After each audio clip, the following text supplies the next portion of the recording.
Assalamualaikum warahmatullahi wabarakatuh. Perkenalkan, saya Emilia dengan NIM 2220 80 30 29. Di video kali ini, saya akan menjelaskan materi tentang e-government untuk memenuhi tugas UAS dari Sistem Informasi Manajemen. Langsung saja, berikut video penjelasan. E-government. Pengertian dari e-government merupakan penggunaan teknologi informasi dan komunikasi dalam pelayanan publik untuk meningkatkan efektivitas pengelolaan pemerintahan. Jenis-jenis dari e-government, yang pertama ada government to citizen atau G2C. Ini merupakan penyampaian informasi pelayanan publik oleh pemerintah kepada masyarakat dengan menggunakan teknologi informasi. Tujuannya ialah lebih mendekatkan diri kepada semua lapisan masyarakat. Contoh, sistem pajak online, layanan kesehatan, website pencari kerja di Snaker, penerbitan dokumen pribadi seperti KTP, akte, KK, paspor, dan lain-lain. Jenis-jenis dari e-government. Yang kedua ada government to employee atau G2E. Merupakan penyampaian informasi pelayanan publik oleh pemerintah tidak hanya kepada masyarakat, tetapi juga melayani lebih spesifik kepada para pegawai atau karyawan. Tujuannya memberikan pelayanan dan kenyamanan terhadap para pegawai dan karyawan. Contoh, ada BPJS Kesehatan dan juga BPJS Ketenagakerjaan. Jenis-jenis e-government yang ketiga ada government to business atau G2B. Ini merupakan sistem yang memungkinkan komunikasi dan interaksi antar institusi pemerintah dengan perusahaan atau institusi bisnis. Tujuannya, pemerintah membuat lingkungan bisnis yang kondusif dalam suatu negara agar para pelaku industri bisa aman dan nyaman dalam menjalankan bisnis mereka. Contoh, pajak perseroan, pengurusan pendaftaran perusahaan, peraturan pemerintahan, hak paten, merek dagang, izin usaha, dan lain sebagainya. Jenis-jenis e-government yang keempat ada government to government atau G2G. Merupakan sistem yang memungkinkan komunikasi dan interaksi antar institusi pemerintah, baik antar institusi horizontal, misal antar dinas di satu kota, maupun vertikal, misalnya institusi kabupaten atau kota, ke institusi provinsi atau ke institusi pusat. Tujuannya agar dapat memenuhi berbagai macam informasi yang dibutuhkan di antara pemerintah yang satu dengan pemerintah yang lainnya, dan untuk memperlancar dan juga mempermudah sebuah kerjasama di antara pemerintah yang bersangkutan. Contoh, ada aplikasi Sinda, e-budgeting, dan juga e-surat. Unsur-unsur dari e-government. Yang pertama ada alat. E-government diartikan sebagai penggunaan teknologi informasi dan komunikasi. Unsur e-government yang kedua ada tujuan. Tujuannya ialah meningkatkan efisiensi, efektivitas, transparansi, dan akuntabilitas. Unsur e-government yang ketiga ada objek. Objek merupakan layanan pemerintahan.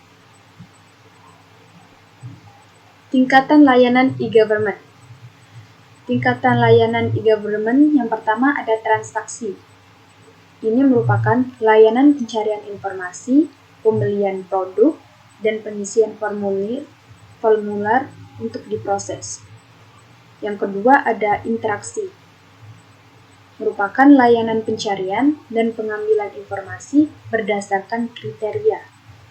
Yang ketiga ada publikasi. Merupakan layanan penyedia informasi untuk pengguna.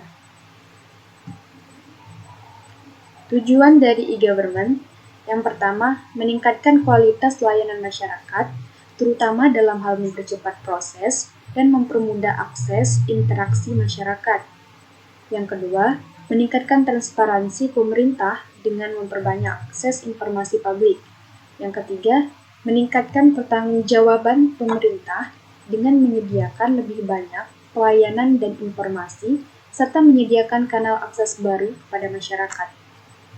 Yang keempat, mengurangi waktu, uang, dan sumber daya lain, baik di sisi pemerintah maupun pihak-pihak yang terlibat dengan memperpendek proses pemberian layanan. Manfaat dari e-government.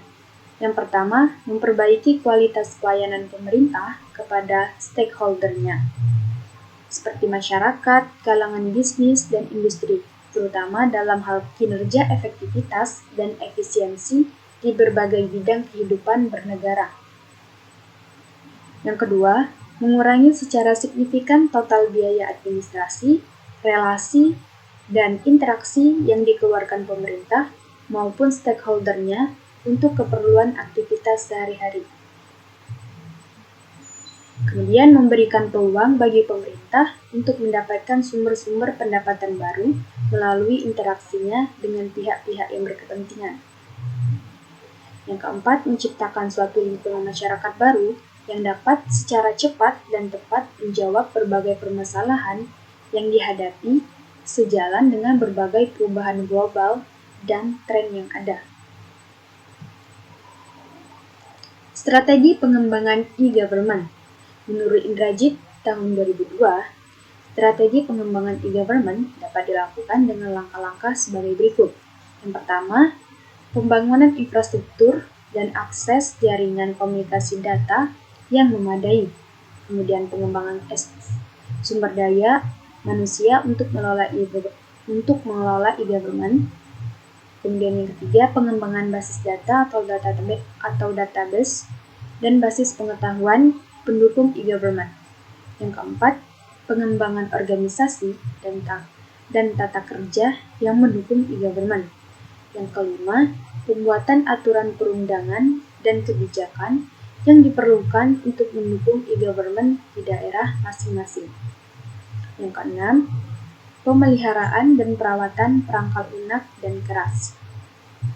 Dan yang ketujuh, pengembangan dan koordinasi layanan informasi yang mampu mendukung terwujudnya masyarakat yang kompetitif serta menarik investasi ke daerah.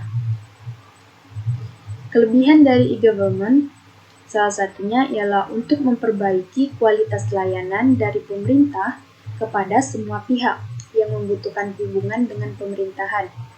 Dengan adanya e-government, diharapkan pelayanan bisa lebih efektif dan efisien. Kekurangan dari e-government, salah satunya budaya berbagi informasi dalam pemerintah masih jarang. Banyak para oknum yang memanfaatkan kesempatan dengan mempersulit dalam mendapatkan informasi. 4 indikator keberhasilan e-government. Yang pertama, ada ketersediaan data dan informasi pada pusat data. Kemudian, ketersediaan data dan informasi bagi kebutuhan promosi daerah. Yang ketiga, ketersediaan aplikasi e-government pendukung pekerjaan kantor dan pelayanan publik. Dan yang keempat itu, ketersediaan aplikasi-aplikasi dialog publik dalam rangka meningkatkan komunikasi antar pemerintah dengan sektor swasta dan masyarakat melalui aplikasi email, SMS, dan telekonferensi. Sekian pemaparan materi dari saya. Bila ada kata yang salah, saya mohon maaf. Terima kasih. Wassalamualaikum warahmatullahi wabarakatuh.